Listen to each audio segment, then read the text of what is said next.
All right, we are back, and today is a Saturday, which means doesn't really mean much, but yeah, I actually didn't know where I was gonna go with that.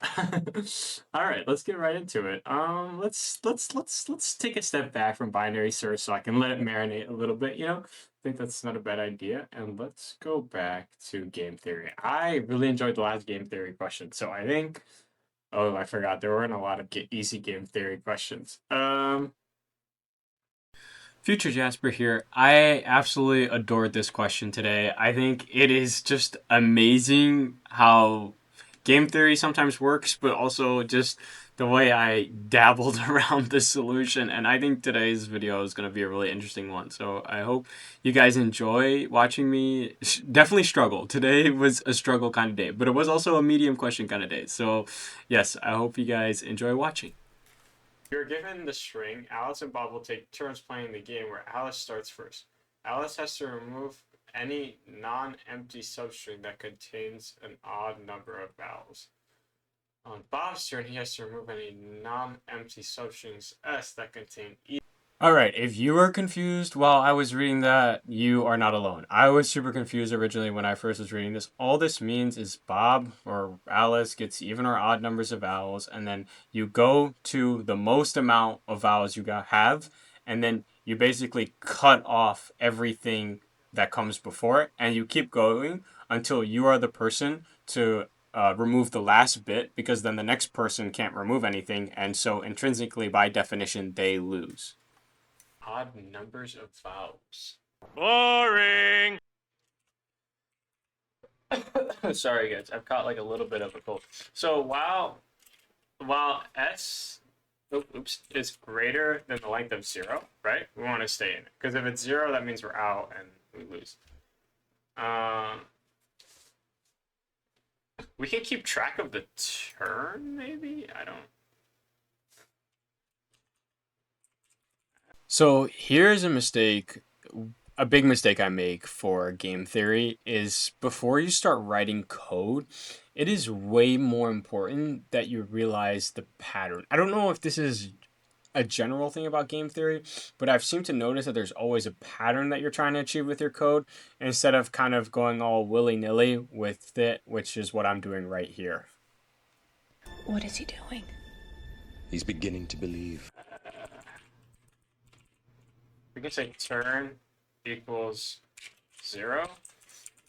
Alright, this is the part of the video where I condense and speed up a ton of it so you don't have to watch me chase my tail around this problem. So basically how I started this problem, the way I thought about it at first, was just by tracking every individual's turn, and by the time that the string is gone, then the previous person's turn will have won the game. So the first thing I did is I set my while condition to the length of the loop, and then I wanted to see the code to count the amount of vowels in any given string. So I quickly just paste that in. I could have written it myself. I was honestly feeling a little lazy, so I'm sorry about that. But you'll see that none of this actually ends up mattering. So yeah, so if mod2 equals 0, like you can see, it's Alice's turn, and then we want to add one turn because the next time we go through the loop, it'll be the next individual's turn, which I think in this case the question is like Bob or something like that. So I do that, and then I have to count the amount of vowels they're in, and if it's odd, then Alice wins the game, and then I have to slice the string, and then Alice's turn is done. Here, I quickly used, I don't know why I even wrote that. Just trying to visualize it for myself. Nothing too important. So, yeah. Then here I'm just looking up how to make the enumerate function work. Sorry, not function, call work. So it's the index and then the value. I kind of forgot which comes in which order first. So after that, I track the index of the character, count the amount, and then basically see who wins the game. So I'll kind of let it play out, and you can hear my train of thought. Word counter. If word counter equals 0, or it's not word counter, it's character counter. C counter if C counter equals counts. Sometimes may be good, sometimes may be S slice from 0 to the index. Wait, why do I need the character? So I'm going to save you all about 3 generations worth of time because, it might look pretty cool how much code I'm writing and, moving things around and making variables and it's all looking like a mess. And that's because it is. And it's because I have not acknowledged the pattern yet. And you know what? That's on me. Because the moment I do, and you'll see it, you'll see why all of this becomes completely irrelevant. So I'm hoping that just speeding past this, you can admire my brain working, but know that all of it is in complete vain. So yeah, I'm glad that in post processing, this can be sped up and you don't have to listen to my miserableness on days on end. I need to see the pattern. Game theory is all about pattern. Am I wrong?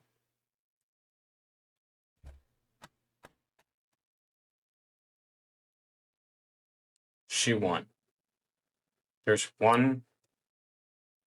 Alice wins. There's one. There's one vowel, right? She wins. No vowel. She lost. She won. I need more test cases. I need more. What if I said? What if I just?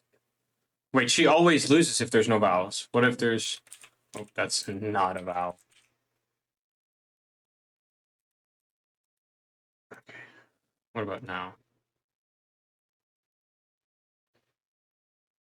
She won again. Wait. Hold on. She won again. Wait. Hold on. Hold the phone.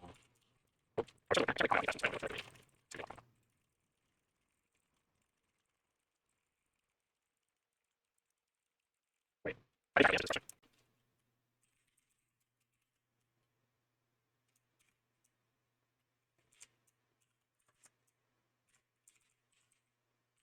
That's all the vowels, right? A-I-O-U. And then all we're going to do is for car in S, if car in vowel.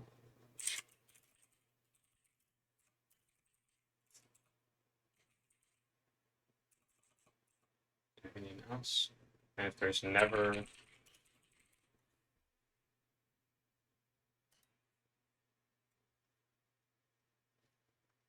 Are you kidding me? Are you kidding me? I think this might work. I genuinely think this might work. I think she always wins if there's a vowel. This is the most rigged game of all time.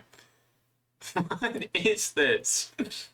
Please, if I get the... I don't even want... Whaley has landed several of those inside low kicks.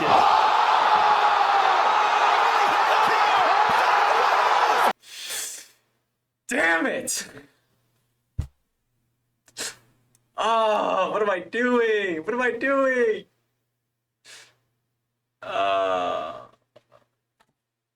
What am I doing? Oh, game theory. Just lovely. Just absolutely. I mean, honestly, like, that's the thing. You know what? That's on me because I did not recognize the pattern. When I do game theory, I should get my iPad out and start like seeing when people win and when people lose. I need to start doing that because this is terrible. I don't even this is going bye bye. Nope. Terrible. Don't save. I don't know why I erased it to just not save it. All right, that was a pretty good question. I'm like happy with that. I can't believe I wrote all that code, like all this, like, straight from the brain, except this, I guess, which was fine. It's just, I mean, I could have written that myself. It's kind of lazy. I really like that one actually. I actually really enjoyed that one.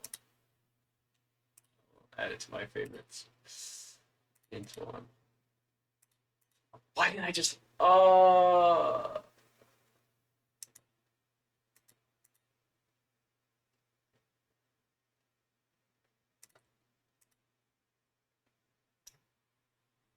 Oh well. All right. Well, I hope you guys enjoyed, and as always, if you did, remember to leave a like. I guess it was a little easier than I thought the question was supposed to be. I think I was like so worried about it because it was a medium question. So I'm over here like starting to code all this stuff, and it's like it was just this all along. All right. Anyway, thank you guys for watching, and yeah, I'll catch you guys tomorrow when I do the next question.